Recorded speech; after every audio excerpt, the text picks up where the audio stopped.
இறையேசுவில் பிரியமான சகோதர சகோதரிகளே, நமது ஆண்டவர் இயேசு கிறிஸ்துவுடைய திருப்பெயரால் உங்களுக்கு உங்கள் குடும்பத்தில் இருக்கிற அனைவருக்கும் அன்பும் சமாதானமும் மகிழ்ச்சியும் உண்டாவதாக. அன்புமிக்கவர்களே, ஆகஸ்ட் மாதம் 8ஆம் தேதி தாயாம் திரு அவை புனித டாமினிக் கூஸ்மேன் என்பவருடைய நினைவு நாளைத்தான் கொண்டாடுகிறது. தமிழில் புனித சுவாமிநாதர் அப்படி என்றும் இவரை நம்ம அழைக்கலாம்.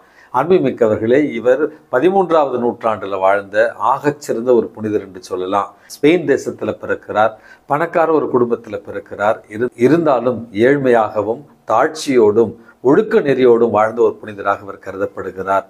அன்புமிக்கவர்களே, இவர் புனித அகுஸ்தீனியன் துறவு சபையில் சேர்ந்து ஒரு துறவியாகவும் குருவாகவும் திருநிலைப்படுத்தப்படுகிறார். அதற்கு பிறகு பிரான்சு தேசத்துக்கு செல்லுகிறார். பிரான்சு தேசத்திற்கு சென்ற நேரத்தில் பிரான்சு தேசம் முழுவதுமே ஒரு தப்பறையான கொள்கையால் பரவி கிடக்கிறது. ஆல்பிஜான்சினிசம் அப்படி என்று சொல்வார்கள். இயேசுவினுடைய இறைத்தன்மையையும் மனித தன்மையையும் சந்தேகிக்கிற ஒரு தவறான ஒரு கொள்கை.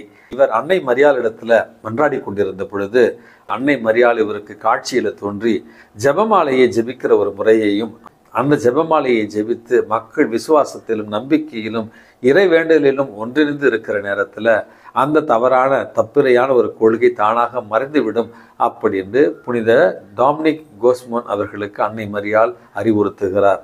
அதன்படி தன்னுடைய சக தோழர்களோடு சேர்ந்து ஜெபமாலை ஜெபிக்கிற முறையை முதலாக புனித டாமினிக் கூஸ்மேன் என்பவர் வரலாற்றில் தொடங்கினார் என்று தான் இவருடைய வாழ்க்கை வரலாற்றில் நம்ம வாசிக்கிறோம்.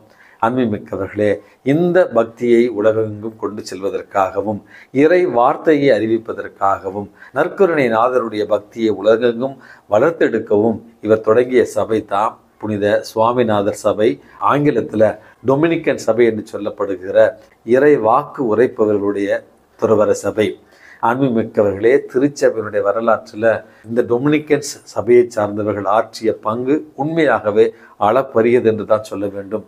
இந்த புனித டாமினிக் கூஸ்மேன் அவர்களுடைய பரிந்துரையால் நாமும் இந்த ஜெபமாலை அன்னையினுடைய பக்தியை உலகம் முழுவதும் எடுத்து செல்லவும், ஜெபமாலையை அன்றாடம் ஜெபித்து அன்னையினுடைய பரிந்துரையையும் பாதுகாப்பையும் பெற்றிடவும் இன்றைக்கு இவருடைய பரிந்துரையால் மன்றாடி ஜெபிப்போம்.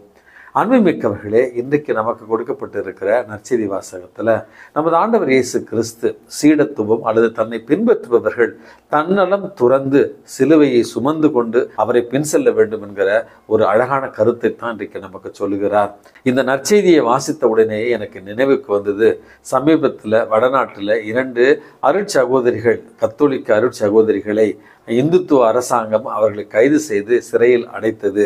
சிறையிலிருந்து ஜாமீன் பெற்று அவர்கள் வெளியே வந்த பிறகு மறுபடியும் அவர்கள் பணி செய்த இடத்திற்கே திரும்பி செல்வதற்கு அவர்கள் விருப்பம் தெரிவித்ததாகவும், அதே நேரத்தில் அங்கிருந்த ஒரு சில பத்திரிகையாளர்கள், ஏன் மறுபடியும் அதே இடத்துக்கு போறீங்க, உங்களுக்கு துன்பம் கொடுத்த அந்த இடத்துல மனவேதனை தருகிற இடத்திற்கு ஏன் அங்கே செல்லுகிறீர்கள் என்று கேட்ட நேரத்தில், நாங்கள் பிறந்தது கேரளாவில், இயேசுவை உள்ளங்களில் தாங்கி ஏழை எளியவர்களுக்காகவும் சமுதாயத்தில் விளிம்பு நிலையில் இருக்கிற மக்களுக்காக பணி செய்யத்தான் நாங்கள் எங்களுடைய துன்பங்களை ஏற்று சென்றோம். காரணம், நாங்கள் பெற்றுக்கொண்ட விசுவாசம் பலருடைய உழைப்பின் பலனாக பெற்ற ஒரு விசுவாசம். ஆகவே எங்கள் மகிழ்ச்சியை, எங்களுடைய விசுவாசத்தை நாங்கள் இந்த அழகான பணியின் மூலமாக செய்வதில் பெருமைப்படுகிறோம் என்று சொல்லியிருக்கிறார்கள். முன்பு ஒரு முறை சொல்லியிருந்த வடநாட்டில் தமிழகத்தை சார்ந்த ஒரு அருட்தந்தையை அவமானப்படுத்தி நிர்வாணமாக ஊர்வலமாக இழுத்து சென்று அவரை கைது செய்து பிறகு விடுதலை செய்தார்கள். அந்த அருட்தந்தை மறுபடியும் எந்த இடத்துல அவர் அவமானப்படுத்தப்பட்டாரோ அதே இடத்திற்கு சென்று தன்னை அவமானப்படுத்தியவர்களுடைய பிள்ளைகளுக்கே பணி செய்து அவர் இன்றும் அங்கே மறைபணியாளராக இருக்கிறார் என்கிற செய்தியும் நமக்கு கிடைக்கிறது. அன்புமிக்கவர்களே, இதைத்தான் நமது ஆண்டவர் இயேசு கிறிஸ்து நமக்கான வாழ்க்கை பாடமாக தருகிறார். இந்த வாழ்க்கையில் நமது ஆண்டவர் இயேசு கிறிஸ்துவின் பொருட்டு நம்ம ஏற்றுக்கொள்கிற சின்ன சின்ன துன்பங்கள், வேதனைகள், சவால்கள் இவை அனைத்தும் இறையரசுக்காக, இயேசுவினுடைய அன்பிற்காக என்பதை புரிந்து கொண்டு நம்முடைய அன்றாட துன்பங்களையும் அன்றாட சிலுவைகளையும் ஏற்றுக்கொண்டு நம்முடைய தன்னலத்தை துறந்து வாழ்கிற நேரத்தில் உண்மையாகவே இந்த மண்ணுலகிலேயே நிலை வாழ்வை நம்ம அனுபவிக்க முடியும் என்கிற அழகான செய்தியைத்தான் இறைவன் நமக்கு தருகிறார். ஆகவே அன்புமிக்கவர்களே, துன்பங்கள் இல்லாத வாழ்வு இல்லை. ஈஸியாக சொல்லலாம் ஃபாதர், துன்பத்தெல்லாம் அட்ஜஸ்ட் பண்ணிட்டு போகணும், தாங்கிக்கிட்டு போகணும்.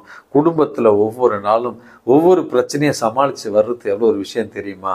இந்த உலகத்தில் ஒரு வேலைக்கு போயிட்டு வர்றது, அல்லது ஒரு வேலைக்கு தேடுவது, அல்லது உடல் நலத்தோடு இருப்பது, அல்லது பொருளாதார சிக்கல்கள் இல்லாமல் இருப்பது, உறவில் எந்த பிளவும் ஏற்படாமல் வாழ்வது எவ்வளவு கஷ்டம் தெரியுமா சாமி அப்படின்னு நீங்கள் கேட்கலாம். அனுபவிக்கவர்களே, ஒரு உண்மை என்னவென்றால் துன்பங்கள் இல்லாத ஒரு வாழ்வு இல்லை.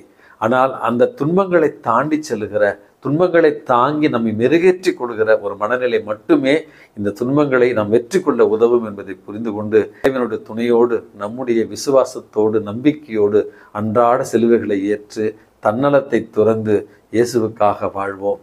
எல்லாம் வல்ல இறைவன் தந்தை, மகன், தூய ஆவி உங்களையும் உங்கள் குடும்பத்தில் இருக்கிற அனைவரையும் நிறைவாக ஆசீர்வதித்து பாதுகாத்து வழி நடத்துவாராக. ஆமென்.